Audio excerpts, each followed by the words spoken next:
Okay. Now we have a lithograph here, which is a print, and this is a smaller piece, and this is called the clearing. Right. Okay. And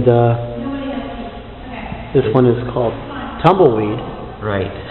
And you have these little rose images that are superimposed over the surface of these pieces. Is there significance to that? The rose is a muse of mine. I was telling the crowd earlier. I've been using it since 1991 in various guises. It was an image that originally I got from a Mapplethorpe photograph. And I was drawn to it initially because it was very beautiful and vulnerable and delicate, but it also had that edge. It like all of his work, there's this attraction and this repulsion. And, you know, with a rose, if you mishandle it, get too close to it, it could prick you. So that initially got me interested in using that image. As time went on, I became so familiar with drawing the rose that it was one less thing I had to think about in the way of content or image, that it freed me up to be able to really experiment with a wide variety of media, using the rose as my matrix. There's a saying that says the rose has teeth in the mouth of the beast. Yes. So I like that too. So I in this particular case, and actually my work that's going to come from this body of work will be more about the rose kind of lifting up like a lost soul in the forest. Very interesting. Okay, this piece is called Rose Triptych. Right.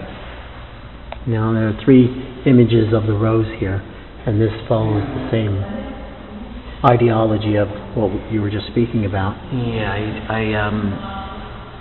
I love the minimalist aesthetic, even though I'm not really a minimalist in any way, shape, or form. But I was trying to pare down the rose to just its essence, and these 2 pieces are this done with is wax. called Graphite Rose. Right. Now this also says mixed media. Is this? Yeah, I cut a stencil of the rose, set it down on paper, and then I just sprinkled powdered graphite over top and lifted the stencil up and then poured the wax over top. And here you get a little bit of the trail moving off from the way the wax sort of... I like that grading effect. This piece here is a rose is a rose. Right. Now a bit of Gertrude. Yeah. Same idea. I mean, this is mixed media. Has pastel, it has collage, it has graphite, and then the wax is poured over top. Now this is a larger piece. This is called Outreach, and this is somewhat of a tour de force for you, it seems to me, because you were really going all out with this one. This looks like a section of bramble, like you're in a deep forest and you're at the old woods, and there you're just surrounded by branches. Yep, it was a couple other paintings before it was this. I mean, not actually, but a couple other attempts before I arrived at this.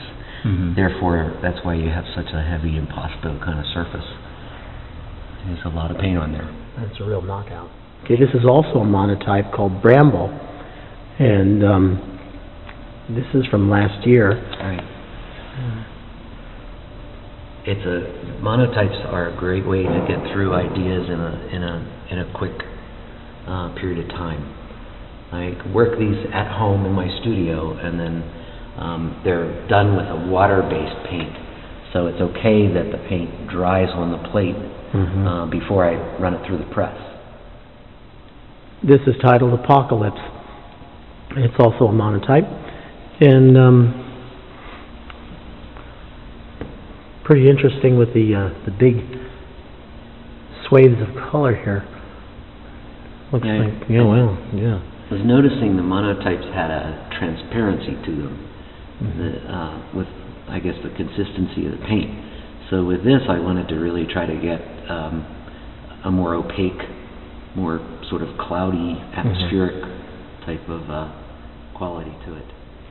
Say this is called Bleeding Heart, and this is ink on paper, and this is titled The Journey, which is graphite color pencil on paper.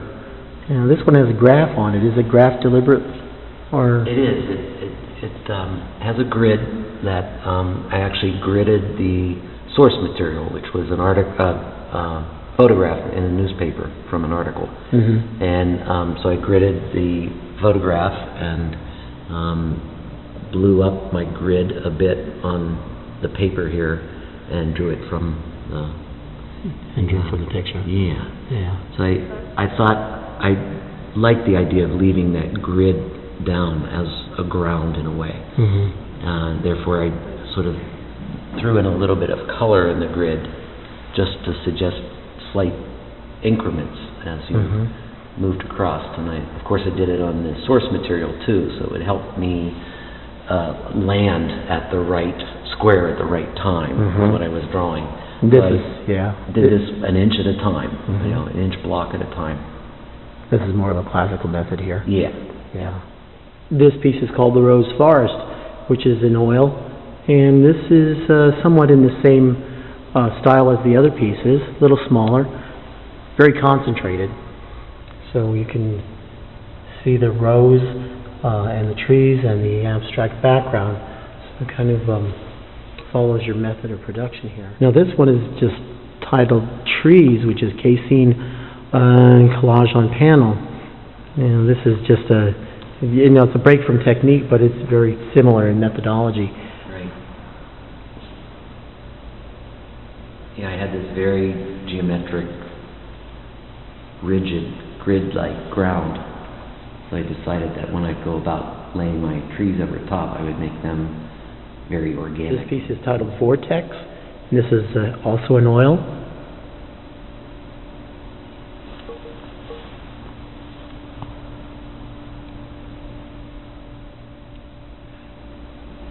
This piece is called Sunset. And this piece is called Prism. This is a screen print. Winterscape.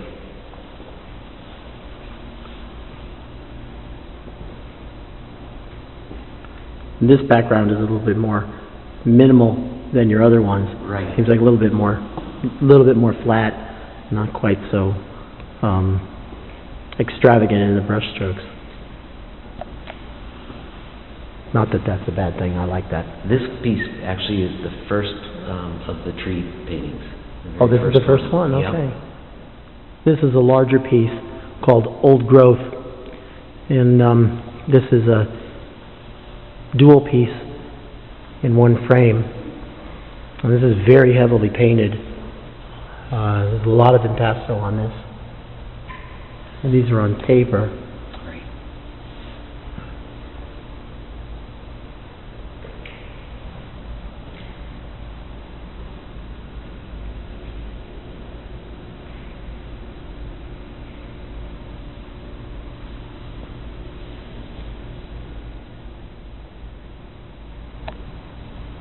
Okay, there's some deer in the background of this, it seems. Okay, and over here we have the hunter. Lying in wait. I think the sign of a good painting, if it's a large painting, is that if it has a multitude of brush widths. I always like to be able to sort of use my full range of width of brushes. So that's why at one point I just got the broom out, and a lot of times I don't stretch the canvas until I'm ready to exhibit it. But it's like on the wall when I'm working on it, then it's down on the floor, and then back up 20 times. And at one point I'll put it on the floor and I'll take my shoes and socks off and I'll mix up a bucket of paint and just step right into the painting and sweep away with the broom. It's quite fun. I would recommend anyone try it.